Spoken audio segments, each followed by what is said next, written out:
বানরের তৈলাক্ত বাঁশের মতো বারবার ওই যে 4 মিটার উঠলে 3 মিটার 5 মিটার নেমে যায়। আমরা অঙ্কটা করেছিলাম সেই ছোটবেলা, আপনার মনে আছে কিনা? বানরের তৈলাক্ত বাঁশ।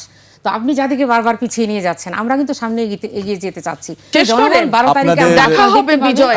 যে বিষয়গুলো আমরা দেখি যে একটি নারীদের মধ্যে একটি ভয়ের ভীতির কাজ করে যে যদি জামায়াত ইসলামী ক্ষমতায় আসে, আমি সরাসরি নাম বললাম যে সেক্ষেত্রে নারীর নিরাপত্তা বা নারী নিগৃহীত হবে কিনা রাস্তাঘাটে, তাদেরকে কেউ কোনো কিছু চাপিয়ে দেবে কিনা, যেটি বন্যাপা বলছিলেন যে না, চাপিয়ে দেওয়ার কোনো বিষয় নেই।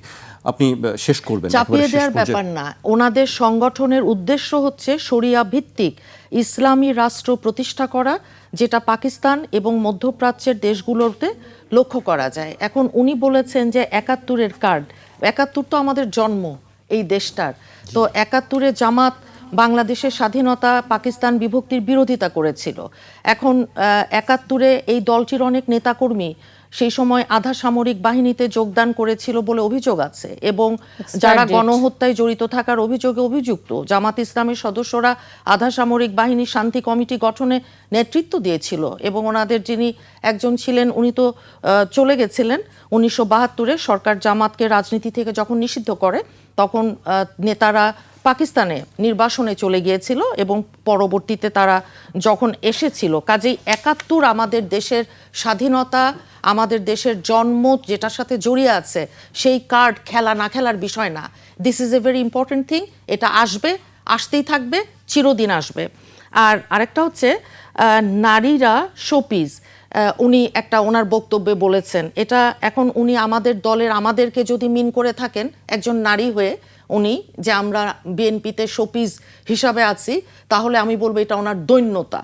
মানে এটা তো আর এর বেশি আমি তো কান্নাকাটি করে মিডিয়ার সামনে অনেক কিছু বলেছে, কথা বলছে উনি, মানে শি ইজ লাইক, আচ্ছা যাই হোক, জামাত বিএনপির সাথে, না আমি শেষ করব, জামাত বিএনপির সাথে 17 বছর ধরে আছে। জামাতে যারা আছে 2018-তে তারা ধানের শীষের প্রতীকে নির্বাচন করেছিল। জামাত তারা আমাদের সাথে থেকে, এবং আওয়ামী লীগের সাথেও তারা অতীতে যুগপৎ আন্দোলনে ছিল।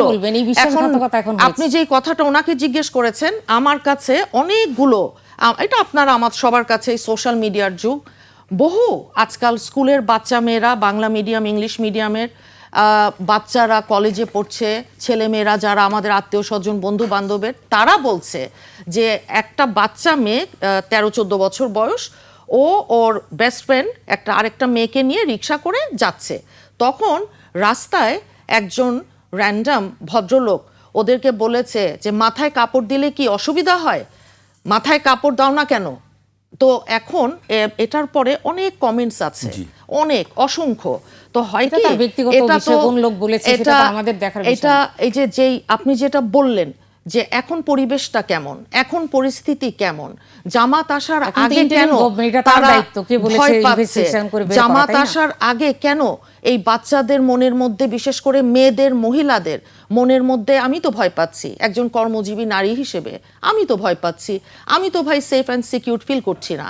আমি তো মনে করছি না যে বাংলাদেশে আজকে অর্ধেকের বেশি যেহেতু জনসংখ্যা নারী, আমি আশা করব বাংলাদেশের একজন মহিলাও যদি আমাদের কথা শুনে থাকেন, আপনাদের বিচার এবং বুদ্ধি বিবেচনা করে যখন ভোটটা দিবেন ইনশাল্লাহ, কখনো পেছন দিকে কিন্তু যাওয়ার চিন্তা করবেন না, কারণ এখন কিন্তু আমরা সামনের দিকে এগিয়ে যাচ্ছি, সামনের দিকে যাব ইনশাল্লাহ, আলোর দিকে যাব। আমি শেষ করব, আপনি 1 মিনিটে যদি কিছু আমাদেরকে বলতে চান আমি শেষ করব। বাঁশের মতো বারবার ওই যে 4 মিটার উঠলে 3 মিটার 5 মিটার নেমে যায়। আমরা অঙ্কটা করেছিলাম সেই ছোটবেলা, আপনার মনে আছে কিনা? বানরের তৈলাক্ত বাঁশ। তো আপনি যাদেরকে বারবার পিছিয়ে নিয়ে যাচ্ছেন, আমরা কিন্তু সামনে এগিয়ে যেতে চাচ্ছি। 24 এসেছে আগামীতে সামনে নিয়ে যাওয়ার জন্য, মানুষের স্বপ্ন দেখানোর জন্য।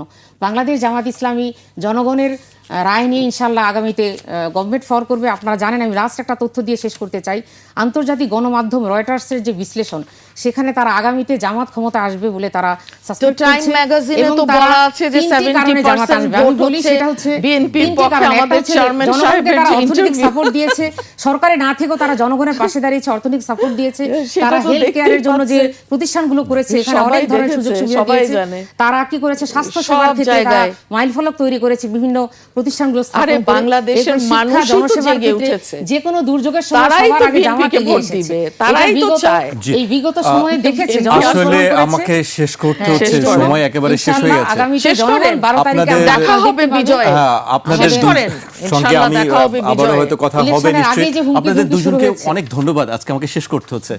অনেক ধন্যবাদ আপনাদের জি, দুজনকে আমাদেরকে আপনাকেও সময় দেওয়ার ধন্যবাদ। জন্য। আপনার মাধ্যমে দর্শক শ্রোতাকে অনেক ধন্যবাদ। জি আগামীতে বাকি রইল অনেক কথা, আরো সুযোগ হলে কথাগুলো বলতে হবে, এতটুকু জি সময়ের মধ্যে নিশ্চয়ই দেখা আমরা হবে পরে কথা ইনশাআল্লাহ হবে বিজয়ে। নিশ্চয়ই। দর্শক আজ মুক্ত এখানেই শেষ করছি। বাংলাদেশে, স্বাধীন বাংলাদেশে। দর্শক আজ এখানে শেষ করছি, আবার দেখা হবে কাল ঠিক রাত 12টায়।